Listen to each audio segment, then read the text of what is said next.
আমার নাম জিৎ এবং আমি আজকে শুরু করতে চলেছি ধারক ধারকত্বের পার্ট 2 এর ভিডিও। আজকে যে টপিক নিয়ে আমি আলোচনা করব সেটা হচ্ছে যে বিভিন্ন বিভবযুক্ত দুটি পরিবাহীর মধ্যে আধানের বণ্টন। ওরা কি বলেছে বিভিন্ন বিভবযুক্ত, মানে এক্ষেত্রে কি হবে যে আধান পরিবাহী নেব, সেই পরিবাহীর কিন্তু আধানগুলো বলেছে বিভিন্ন বিভবযুক্ত হবে, মানে বিভবগুলো যে কিন্তু সেম হবে না। দেখো একইভাবে কিন্তু আমরা দেখো যদি দুটো পরিবাহী ধরে নিই, তাহলে এ পরিবাহী আর এটা বি পরিবাহী, এটা হচ্ছে এ পরিবাহী আর এটা হচ্ছে বি পরিবাহী। এক্ষেত্রে কিন্তু উভয় পরিবাহীতে আমি কিন্তু Q1 আর এক্ষেত্রে যেটা আধান দেবো Q2 আধান দেবো। এ পরিবাহীতে আমরা কি করছি Q1 আধান দিচ্ছি এবং বি পরিবাহীতে Q2 পরিমাণ আধান দিচ্ছি। আগে কি হচ্ছিল যে Q1 এবং Q2 পরিমাণ আধান দিলে দেখা যাচ্ছিল যে যদি একটা তার কানেক্ট করে দিই তাহলে সেই ক্ষেত্রে বিভব সেম হয়ে যাচ্ছে, কিন্তু সেটা এটা প্রথমে করা যাবে না, এটা লাস্টে গিয়ে আমরা তারটাকে কানেক্ট করব। এই ক্ষেত্রে Q1 আধান দিলে দেখা যাচ্ছে বিভব দেখা যাচ্ছে V1 দাঁড়াচ্ছে বিভবটা, এবং এই ক্ষেত্রে বিভব দাঁড়াচ্ছে V2 এবং এর ধারকত্ব C1 এবং ধারকত্ব C2। ওকে, এটা দাঁড়াচ্ছে। এবারটা আমার দরকার মোট আধান বের করতে হবে, ঠিক আছে। এখন আধান বের করার জন্য আমাদের প্রথমে বিভব, ওকে, V কি জানি আমরা মোট বিভবটা আগে বের করে নেব। দেখো এ পরিবাহীর ক্ষেত্রে বিভব কি হবে, দেখো এ পরিবাহীর বিভব যদি V1 হয় তাহলে V1 আমি আগে যদি বলে C1 ক্যালকুলেশন করে দেবো, C1 ক্যালকুলেশন করব, C1 আর C2 এর মান বের করতে পারি। এরকম করে আমরা কিন্তু দরকার আমার Q1 এর মান, তাই তো। তো Q1 এর মান বের করতে গেলে V1 করা যাচ্ছে, দেখো V1 Q1 বাই C1, তাই তো। বিভব V1 Q1 বাই C1, আমার লাগবে Q1 Q2, তাহলে এটা হচ্ছে এ পরিবাহীর ক্ষেত্রে। এবং বি পরিবাহীর ক্ষেত্রে বিভব V2 Q2 বাই C2। প্রথম সমীকরণ থেকে আমি বের করে নিতে পারি Q1 C1 V1, আর এখানে বি পরিবাহীর ক্ষেত্রে Q2 C2 V2। এইবারটা মোট আমরা যে আধানটা দিলাম, মোট আধানের মানটা কত। যদি মোট আধানকে আমরা Q ধরি তাহলে Q Q1 প্লাস Q2 হচ্ছে, তাহলে Q Q1 প্লাস Q2, তাহলে Q1 প্লাস Q2 মান তো আমরা পেয়ে গেছি, জাস্ট বসিয়ে দেব। দেখো C1 V1 plus C2 V2, এটা আমরা Q এর মান পেয়েছি, ঠিক আছে। এখন এটা কি হচ্ছে, তড়িৎ সংযোগ করার আগে পরিবাহী দুটির মধ্যে Q এর মান, আমরা মোট আধানের মান পেয়েছি C1 V1 plus C2 V2। এখন দেখো যদি আমরা তড়িৎ সংযোগ করে দিই, অর্থাৎ এদের মধ্যে একটা তার দিয়ে এদের মধ্যে যদি সংযোগ করি, তাহলে কি হবে, এই বিভব V1 আর V2 ছিল না, এই V শুধু V থাকবে, মানে সেম হয়ে যাচ্ছে। কারণ কি আমরা একটা পরিবাহী তারকে এদের দুটোর মধ্যে কানেক্ট করে দিয়েছি, তার জন্য এদের বিভব কি সেম হয়ে যাচ্ছে।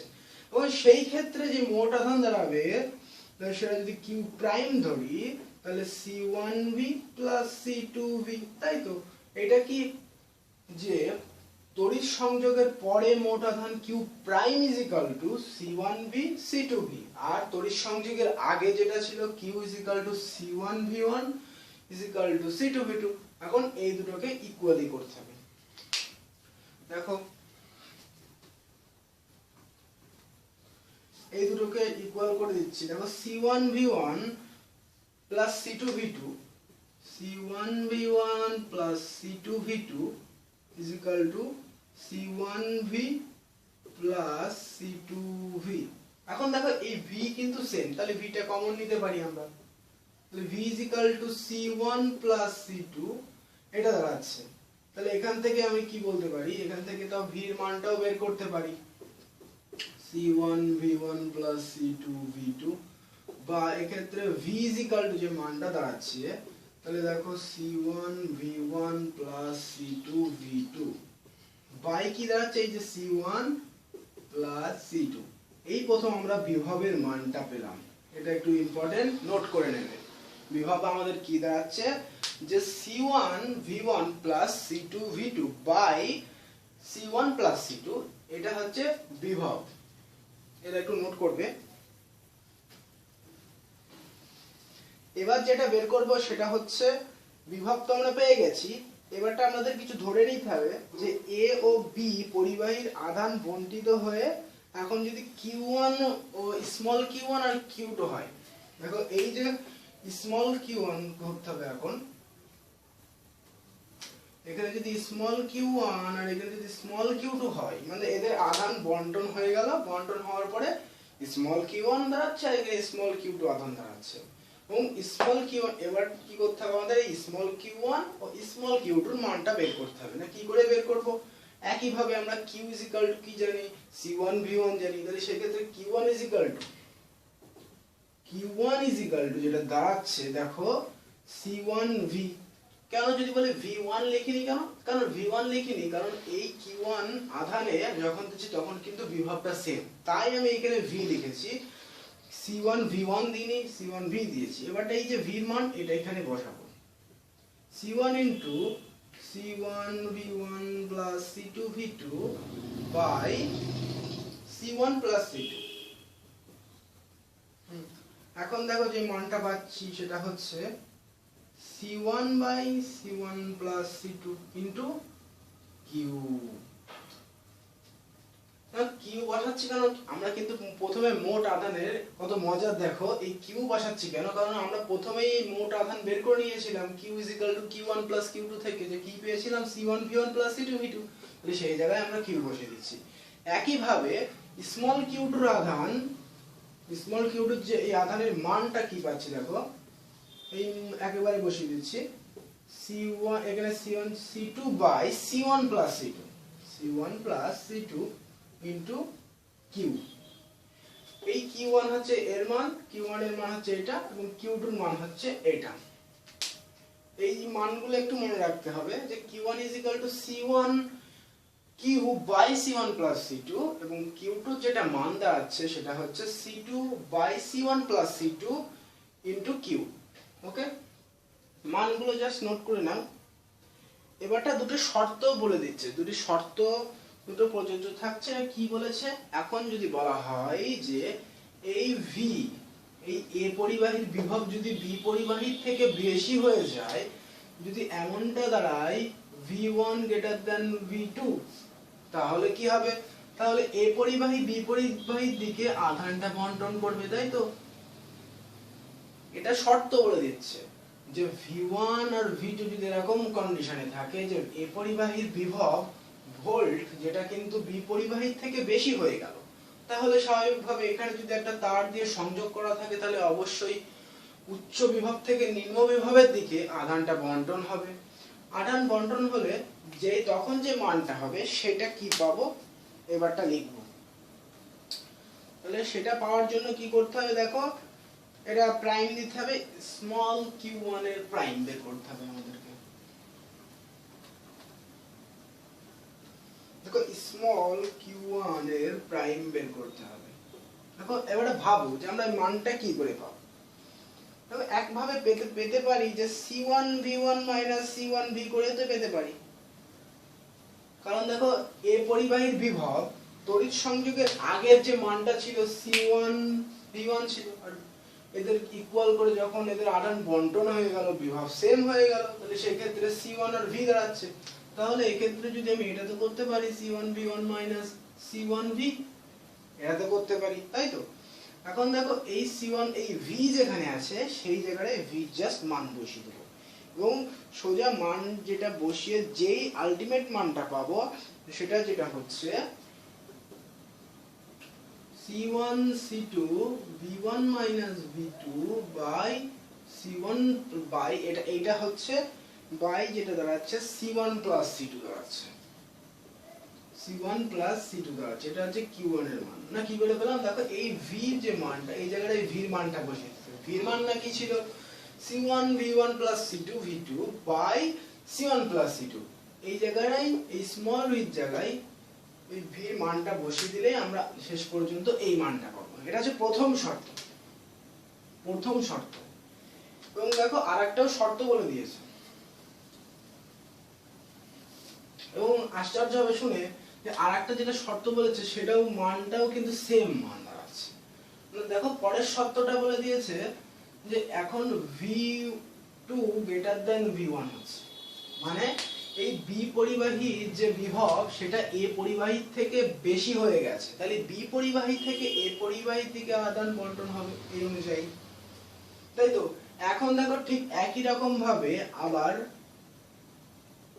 যে মানটা আসছে সেটা হচ্ছে Q2 prime is equal to, দেখো আশ্চর্যভাবে এই মানটাই আসছে C1 C2 minus V1 minus V2 by যেটা C1 প্লাস C2। ঠিক আছে, তাহলে এই একটা মান মনে রাখলেই তুমি কিন্তু জেনে যাচ্ছ। এগুলো কিন্তু পরীক্ষায় অঙ্ক প্রবলেম সেটের ক্ষেত্রে অনেক ক্ষেত্রে প্রমাণ করতেও দিতে পারে, এমন কোশ্চেন থাকতে পারে। এই ছিল বিভিন্ন বিভবযুক্ত পরিবাহীর আধান কিভাবে বন্টন হয় তার একেবারে ফর্মুলা। এখন নেক্সট যেটা আমরা করাবো সেটা হচ্ছে আধান বন্টনের দরুন শক্তি ক্ষয় কিভাবে হচ্ছে। এটাও একটা ভালো যে আধান বন্টনের দরুন শক্তি ক্ষয়, এটাও ফর্মুলাতে আসে, প্রবলেম সেটে আসে। আধান বন্টনের দরুন শক্তি ক্ষয়, আধান বন্টনের দরুন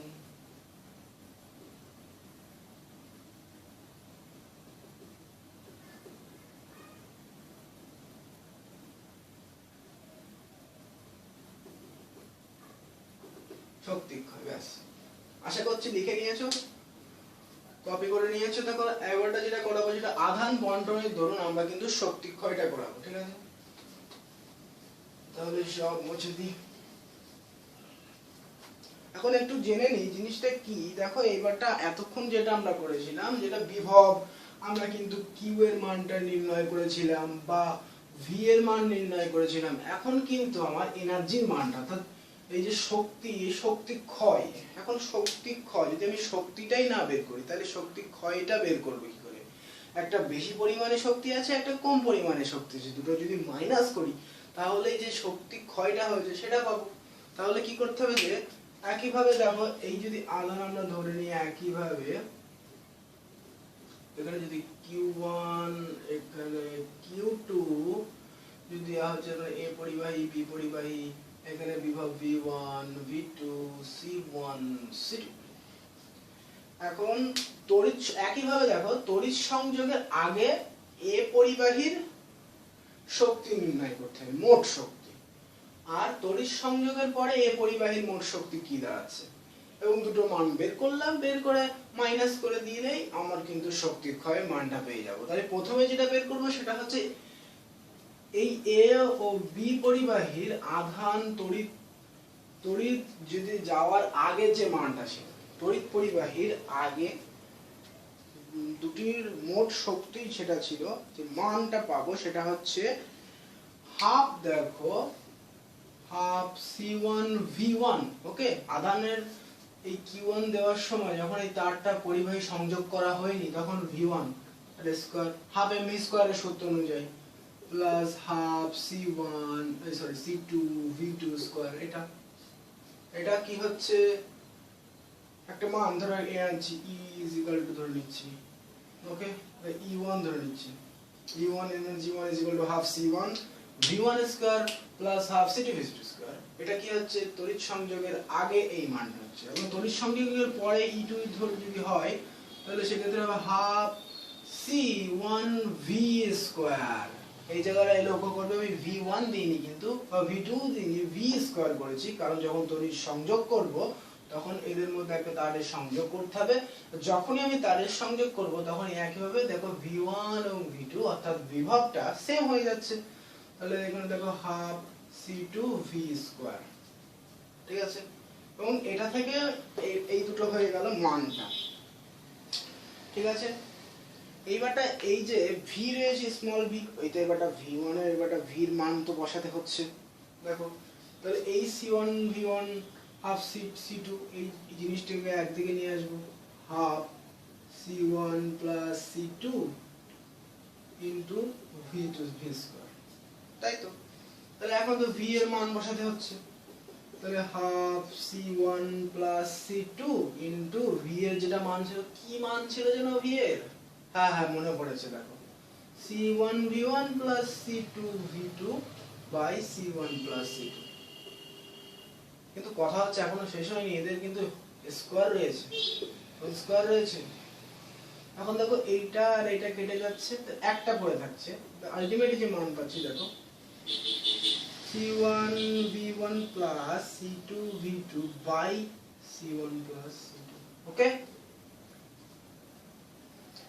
এবং এই জিনিসটা তো উপরে দেখো এখনো হয়নি, যে এই উপরে জিনিসটা তো স্কয়ার রয়েছে, স্কয়ার তো দিতে হবে, কারণ এইটা তো একটাই রয়েছে, কারণ এখান থেকে ইকুয়াল, এখান থেকে কেটে গিয়ে দেখো C1 C2 রয়েছে আর উপরটা স্কয়ার। তাহলে E2 এর যেটা মান সেটা দাঁড়াচ্ছে half C1V1 plus C2V2 whole square divided by C1 plus C2। এবং এই E1 এখন কি করতে হবে, কি বলেছিলাম, দুটো শক্তি বের হয়ে গেলে তাদের মধ্যে বিয়োগ করে দাও, ব্যাস। তাহলে E1 আর E2, এখন E1 আর E2 তো মান পেয়ে গেছি, তাহলে E1 E2 যদি মান পেয়ে যায়, তাহলে E1 মাইনাস E2 করলে আমরা মানটা পেয়ে যাব, আসল যেটা উত্তর শক্তি ক্ষয় সেটা পেয়ে যাব। তাহলে এখন একটু মুছে দিতে হবে। এখন দেখো শক্তি ক্ষয়, অর্থাৎ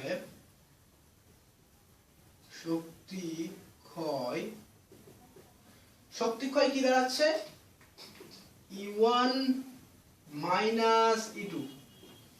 E1 মাইনাস E2 করবো, দেখো E1 এর মান কি ছিল, half C1V1 square plus half C2V2 square, এদের বিয়োগ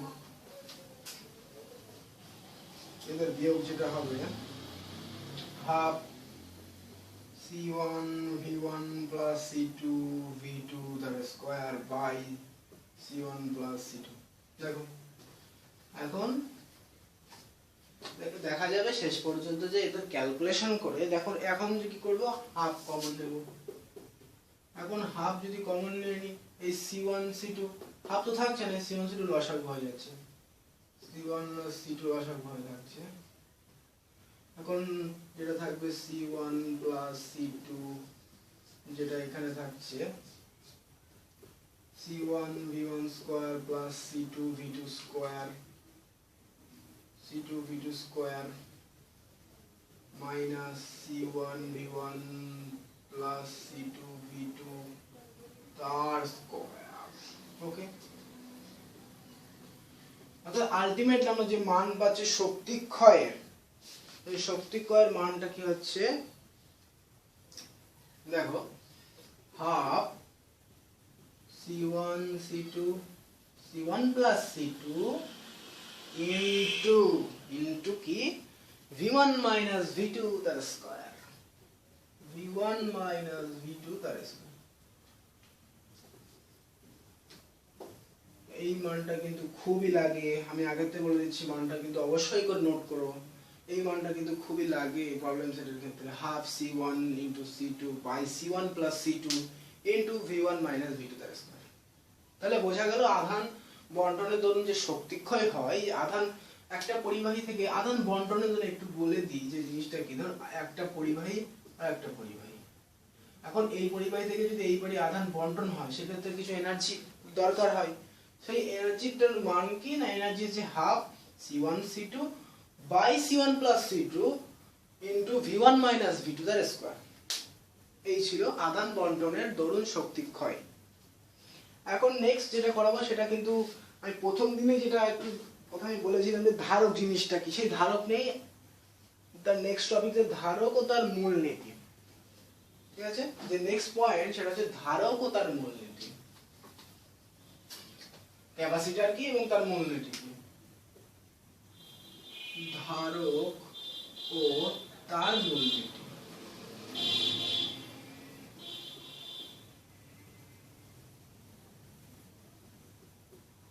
ধারক ও তার মূলনীতি।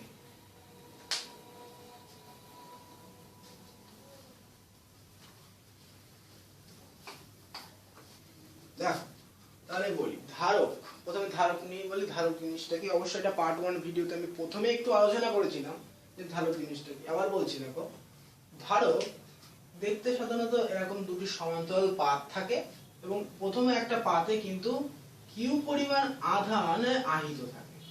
ঠিক আছে, তাহলে এখন আহিত হওয়ার পরে এতে কিছু চার্জ সৃষ্টি হয়, এই দুই পাশে প্লাস চার্জ দেখা যায় এবং এই পাশে মাইনাস চার্জ দেখা যায় এবং এই দিকে প্লাস যেগুলো চার্জ থাকে সেগুলো কিন্তু গ্রাউন্ড হয়ে যায়। ঠিক আছে, দেখো এই ক্ষেত্রে কি হচ্ছে যে ধারক তার দুটি সমান্তরাল পাত থাকে, দুটি সমান্তরাল পাতের একদিকে কিউ আধানে আহিত হয় এবং এই দুই পাতের মধ্যবর্তী যে অঞ্চল অর্থাৎ যে এরিয়া, সেই এরিয়া কিন্তু ফাঁকা এরিয়াও হতে পারে, বায়ু শূন্য হতে পারে, না বায়ু থাকতে পারে বা সেখানে কাঁচ থাকতে পারে। এখানে যদি এই যে জায়গাটার কথা বলছি, এই জায়গাটায় কিন্তু বায়ু হতে পারে, বায়ু থাকতে পারে বা কাঁচের চূর্ণ থাকতে পারে। ঠিক আছে, তাহলে এই জায়গাটাকে কি বলবো, মিউ নট, মানে এর ঘনত্ব আর কি। ঠিক আছে, এটা হচ্ছে ধারক। এবং ধারকের জিনিসটা তো বুঝলাম যে ধারক এরকম দুটো সমান্তরাল পাত হয়, দেখতে এরকম হয়, বিস্তৃত ইত্যাদি ইত্যাদি। কিন্তু ধারকের কথা, ধারকের কাজ কি, এটাই তো কথা। ধারকের কাজটা কি? দেখো ধারকের কাজ এটাই যে কোনো পরিবাহীতে যদি আধান যাচ্ছে সেক্ষেত্রে কিউ পরিমাণ আধান যাচ্ছে, কিউ পরিমাণ আধান গেল। ঠিক আছে, এখন এই পরিবাহীর ধারকত্ব যে C1, এটাই খেলা যে C, সরি একটা পরিবাহী নিচ্ছে, এই যে ধারকত্ব C, যদি একটা ধারক ব্যবহার করি এই পরিবাহীতে, তাহলে এই C যেটা মান সেটা কিন্তু বেড়ে যায়।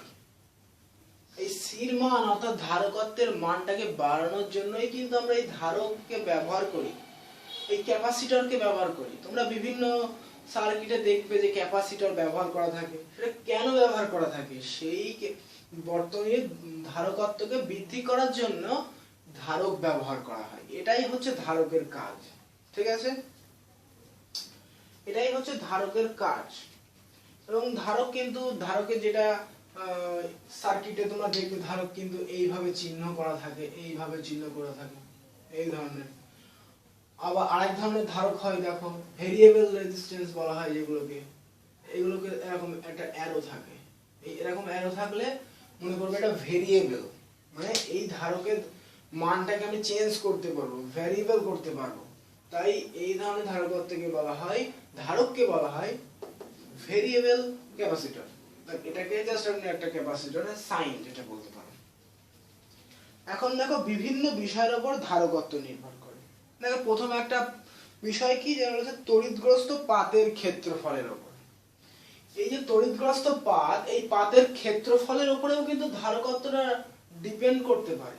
এই পাতের কিরকম প্রকৃতি থাকবে, নেচার কিরকম, সেই নেচারের উপরেও বিবৃতি করে এই ধারকত্বের মানটা নির্ণয় হতে পারে। ঠিক আছে, এখন পরিবাহী পাত দুটির মধ্যবর্তী দূরত্ব। এই পরিবাহী পাত দুটি যে মধ্যবর্তী দূরত্ব, যে ডিসটেন্স, সেই ডিসটেন্সের উপরেও যদি ডিসটেন্সে খুব কাছাকাছি থাকে তাহলে সেই ধারকের ধারকত্ব বেশি হবে, তাই তো? এবং যদি ডিসটেন্স দূরে যায়, যত দূরে হবে ডিসটেন্স, তার ধারকত্ব তত কমে যাবে। 3 নম্বর বলছে পরিবাহী পাত দুটির মধ্যবর্তী যে প্রকৃতি থাকে, যেটা আমরা বলছিলাম, আলোচনা করলাম, যে মধ্যবর্তী যে জায়গাটা থাকে, এটা যদি বায়ু মাধ্যম থাকে তাহলে কিন্তু যে ধারকের ধারকত্ব মান যা থাকে, এক্স পরিমাণ থাকে। যদি বায়ু থাকে, এর মধ্যে এয়ার থাকে, তাহলে এই ধারকের ধারকত্বের মানটা যা হবে, যদি এর মধ্যে যদি আমি কাঁচ দিয়ে দিই, ঠিক আছে, তাহলে তার মানটা আরো বেড়ে যাবে। ঠিক আছে, এটাই বলার ছিল আর কি। এবারটা বলেছে ধারককে আমরা কি কি কাজে ব্যবহার করতে পারবো। ধারক জানলাম, ধারকের কাজ জানলাম, ধারকের ব্যবহার তো জানতে হবে। ওই বলেই আসি, তোমরা জানো তো সার্কিট ডায়াগ্রামে, বিভিন্ন সার্কিট ডায়াগ্রামে লাগে ধারকটাকে ব্যবহার করা হয়। ধারকের আলটিমেট জিনিসটা কাজ হচ্ছে ধারকত্ব বৃদ্ধি করা। এবারে যেখানে ধারকত্ব বিষয়ে কিছু তত্ত্ব আছে সেখানে ধারকের ব্যবহার হবে, সাধারণভাবে এটা জানা যাচ্ছে। ঠিক আছে, এবারটা যেটা পড়বো পরাবৈদ্যুতিক ধ্রুবক পড়ব। পরাবৈদ্যুতিক ধ্রুবক জিনিসটা কি? দেখো পরাবৈদ্যুতিক ধ্রুবক, পরাবৈদ্যুতিক